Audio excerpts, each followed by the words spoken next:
Welcome to What's on Your Nightstand. This one is a little bit different from my previous ones, and it was just born out of a desire to share a really helpful resource with my friends and family.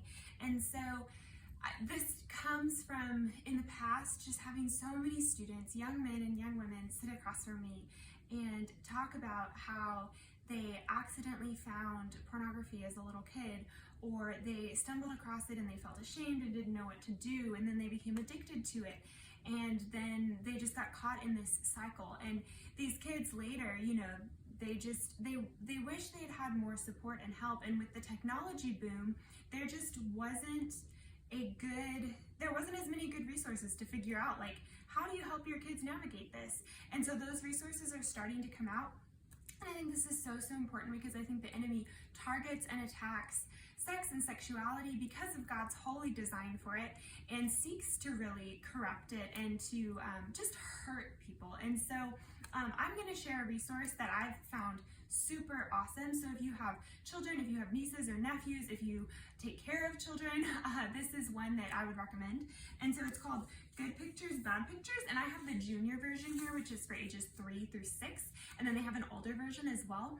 And so basically it just kind of goes through, like, pictures are good in the world, they show us fun, adventurous things, and then they were like, some pictures are so good, and then some pictures are not good.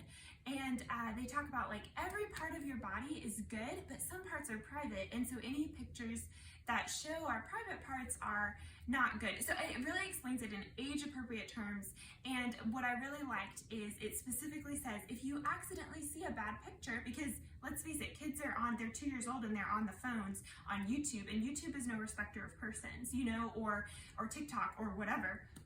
And so this book, like, one of the things it has in it, it says, if you accidentally see a bad picture, that doesn't make you a bad kid, but there's something you can do. You can look away, you can run, and you can tell your parent.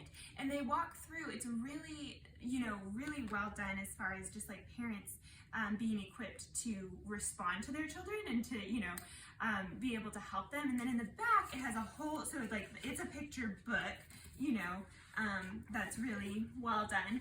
And then in the back, it has like parent resources for parents, which I think is just phenomenal, even down to, like, strategies for helping kids forget bad pictures if they have accidentally seen something. So anyways, that's what's on your nightstand for today. Good Pictures, Bad Pictures Junior, and like I said, there's one for older kids too. And this is just a really helpful resource that I really wanted to share because I think it's a really great tool to just help with preventative.